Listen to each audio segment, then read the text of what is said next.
Jour 52, question 52. Quelle espérance la vie éternelle tient-elle en réserve pour nous? Apocalypse, chapitre 21, les versets 1 à 4. Puis je vis un nouveau ciel, une nouvelle terre, car le premier ciel et la première terre avaient disparu et la mer n'existait plus. Je vis descendre du ciel, d'auprès de Dieu, la ville sainte, la nouvelle Jérusalem, préparée comme une mariée qui s'est faite belle pour son époux. J'entendis une voix forte venant du ciel qui disait « Voici le tabernacle de Dieu parmi les hommes. Il habitera avec eux et ils seront son peuple. Et Dieu lui-même sera avec eux. Il sera leur Dieu. Il essuiera toute larme de leurs yeux. La mort ne sera plus. Il n'y aura plus deuil, ni cri, ni douleur, car ce qui existait avant a disparu. » Elle nous rappelle que ce présent monde est déchu. Mais pour autant, il n'est pas la fin, le mot de la fin de l'histoire. Bientôt, nous vivrons avec Dieu et nous nous réjouirons avec lui pour toujours dans la vie nouvelle, dans le nouveau ciel, dans le nouveau monde où nous serons totalement et pour toujours libérés de tout péché, de toute douleur. Nous habiterons dans des corps ressuscités et renouvelés, une création renouvelée et restaurée. Notre espérance repose sur une vie nouvelle qui se base sur la restauration de notre relation avec Dieu. Et cela se traduit par un nouveau monde, une nouvelle terre, de nouveaux cieux, plus de tristesse, plus de larmes, plus de corruption.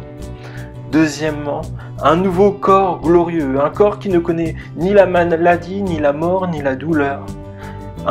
Pourtant, un corps qui est palpable, un corps qui peut boire, manger et faire bien d'autres choses. Troisièmement, et surtout, la présence de Dieu. En permanence, nous pourrons vivre dans toute sa plénitude. Il n'y aura plus de honte, plus de compromis, plus de tentation, plus de péché. Nous ne serons plus capables d'être rebelles à Dieu. Nous pourrons enfin vivre cette relation restaurée avec Dieu. Parfois, des personnes disent « Ah, mais je suis bien sur terre. Si Dieu me proposait aujourd'hui de le rejoindre, je lui dirais que pour l'instant, tout va bien, je peux encore rester ici. » Mais souvent, l'espérance de vivre avec Dieu au paradis est vue comme une sorte d'échappatoire à l'enfer. On insiste beaucoup sur le fait d'être sauvé. Mais en réalité, bien sûr, il n'y a que deux destinations, l'enfer et le paradis, la séparation d'avec Dieu et la présence de Dieu.